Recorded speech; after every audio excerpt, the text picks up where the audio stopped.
E eu sou um azarado. Você sabe que eu fui gestado em crise.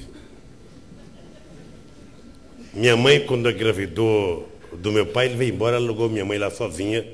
Eu já entrei em crise.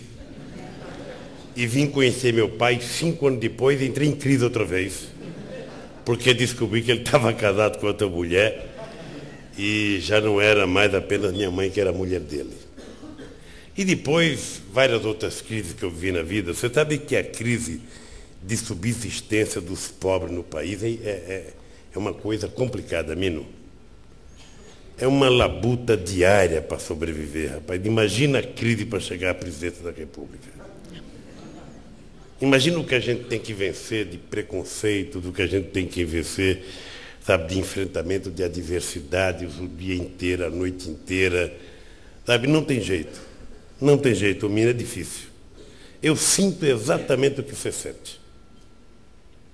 Eu sei exatamente o que você sofre, o que você passa e que outras pessoas passam, mas, ao mesmo tempo, eu sou um otimista e eu acho que nós dois deveríamos nos espelhar, servir eu diria, de orientação para os outros, porque nós somos vencedores.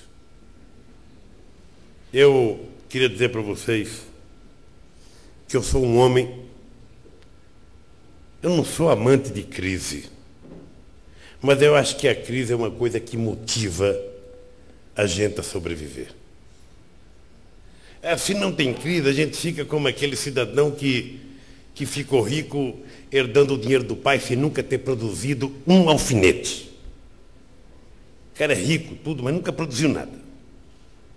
Eu prefiro aqueles que produzem menos, mas que cada gota do que produzem é à custa do seu suor, do seu sangue, do seu estudo, da sua dedicação.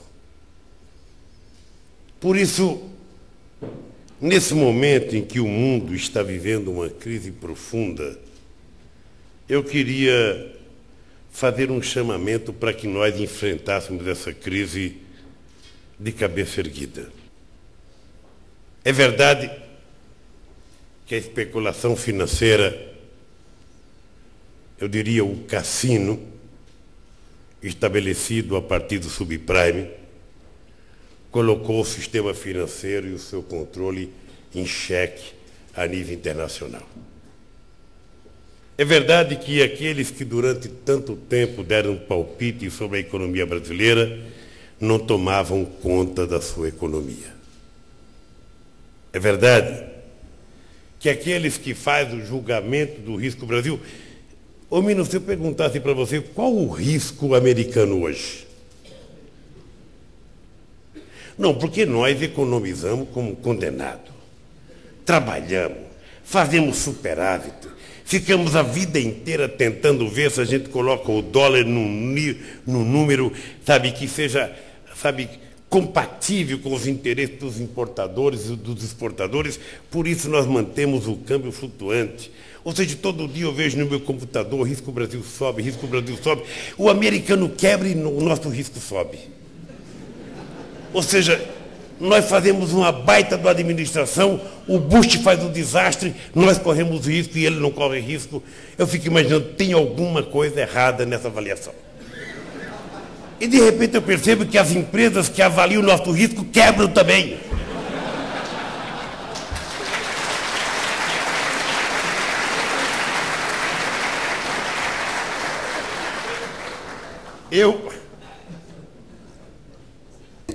Obviamente que eu só posso falar isso depois de 6 anos de governo. Se eu estivesse falando isso para ganhar as eleições, eu não ganharia nunca. Mas, de qualquer forma, eu suei muito para estar aqui com o apoio de vocês. Um apoio unânime de alguns, mais ou menos de outros, mas, de qualquer forma, nós estamos aqui para poder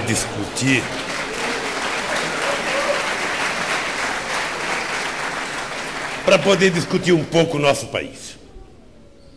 Esse país extraordinário que superou todas as crises que ele foi submetido.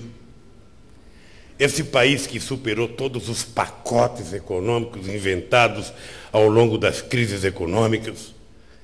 Esse país que às vezes era governado como se precisasse de um mágico para inventar alguma coisa. Eu não vou citar o nome aqui porque eu não quero nominar e não sou preconceituoso, mas eu conheço gente nesse país que levou a inflação a 80% ao mês e hoje ganha dinheiro falando de estabilidade. E ganha muito dinheiro. Ganha mais do que eu que faço a estabilidade. E muito mais do que eu. Então, nesse momento que o Brasil está vivendo essa situação, em função da irresponsabilidade do mundo desenvolvido, porque desde 29, e em 29 os Estados Unidos não era tão desenvolvido, que a gente tem a primeira crise nos países desenvolvidos. Ou seja, a crise é no coração, na artéria principal do sistema capitalista de 2008.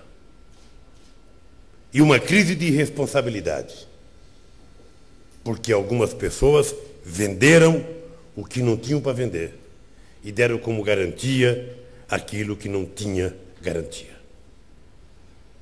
E cá estamos nós, os mortais do terceiro mundo, dos países emergentes, tendo de um lado uma pequena minoria dos políticos torcendo para dar tudo errado. Ô Riquião, Aécio, que eu estou vendo aqui agora, Ana Júlia, vocês não sabem como tem gente torcendo para dar errado.